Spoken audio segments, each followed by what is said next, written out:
Dugay na siya itong pangalagan, pero niyang ikumbate yung pagalingon. Niyang ikumbate ang iyang Makuha na itong batriksyonan, bakit na itong pagalingon? Matagabi, mga buhay, tapos sa iyo sa Ginoo. Hindi tumayo ang pagiging mo dahil sa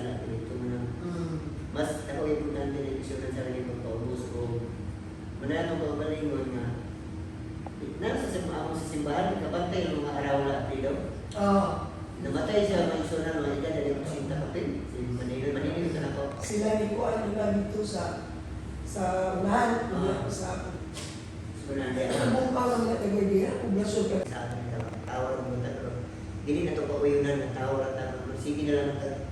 Ay, kira dito ang ilo, ang pasaylo, pero ang ako mentionan ba, siba kung nauyunan ba, ano ito, pagpakasala, mga natakagawas. So, isip, mentionan mo lang, ito, mentionan na, kaya ito kaugalingon na ito ganing murag tunan ba na ito? Kaya, di man po ito makakamert na yung istorya niya, na dili ito makakuha sa uban, kung dili na ito unahan na ito kaugalingon, kaya saan ito ngayon naka, ayaw na gala ng sugal-sugal, kaya mas kapinan mo ka dito, galang-galang tawag mo ito, yung kadhangan. So, dili pwede, makakamert sa uban. Yung katinulan, kit-kit-kit. Kasi misterya, di ba? Kabayan ng atong kabulinon ng atong kontra. Ako mampag mo na. Ibuhatan ako tanan. Gusto kong magagawas sa kuha ang problema kabayan sa bisyo.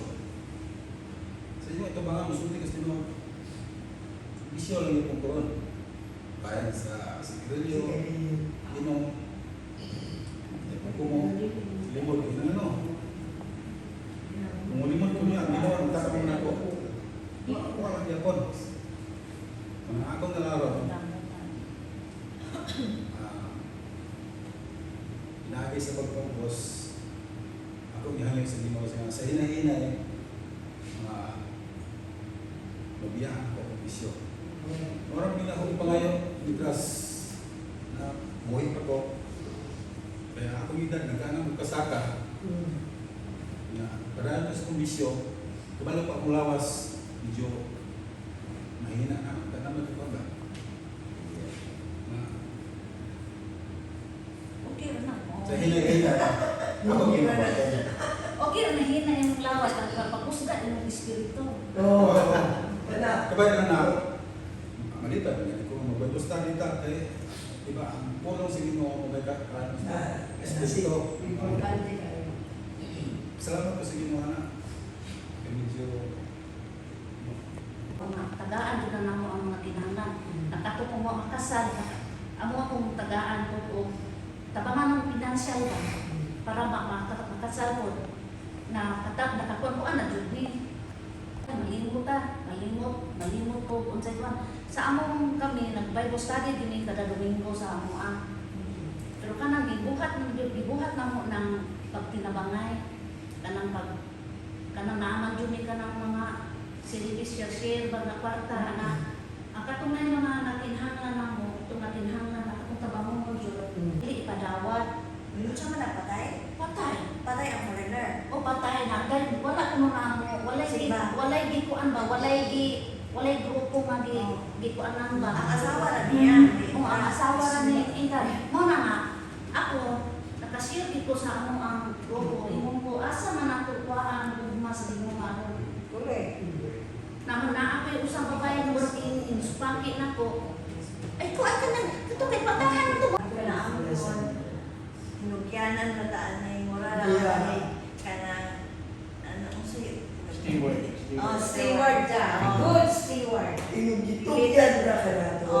Dili ta dapat kanang hinabo, dili. Kung naamang ganit na yung mga dawat na panalangin, matud ni pastor, parehara na og gakaunta. Gakaunta pagkaon. Ato man nagpagawas kay padaot man ta kung dili to nato ikalibang. Parehara ko na sa panalangin nga naay mo abot nato atong gi-share sa uban. Aron the more we give, the more we receive. Aron man akong dikay. Kaya ang imong pagtiman ako na to, na wala tayo kapangambo. Ako din na-learn sa akong pinagalingan ko na kanang magkabata ko na ako. Mahigil na ko magpaubos na ba na hindi ko kanang makasyata pagpataas na. Even galing sa nagtako namin ko na mabili sa music team. Sa music team na mo na dito mga tarbuso kayo, mabukon kayo, maayo ka ng gunugdog, nga ikaw, yaman na ka, yan. Sa parang gulis, Bahalag bata pa na mutugtog mo mutugtog sa puka, madinawato na dugko kay igo ko hilig na kanang mo pataas ito kasi kung ko gali ano ganinyo hang katuon may kulay ka nang ingon bagay sa pulong sa Ginoo, forget the former things. Do not dwell on the past. Yun sa Isaiah. Di ba? Isaiah mo. Do not dwell on the past na nakaraan sa imong kinabuhi. Ang importante, ang nakalipas sa imong kinabuhi, ang nakaraan sa imong kinabuhi. You learn how to face it. Ang umiinan siya. Ito, walay tao sa kalibutan except the Lord Jesus Christ. Siya naman ang perfect. Kitang Basta the way nga, manapang i-treat o ang kuan ba, siguro kay lain-lain di o kanan o na family ba. Pero katong nagpadayo na ka ng mga nagpadayo lang yun ka nang ipagamit ka sa Ginoo ba. Sige mig-away ato niya. Sa usa ka balay lain gayo o kana mag-agi-agi ro magtamboy mo niya. May utang dako kay nang balay kaya ay lain birtahan.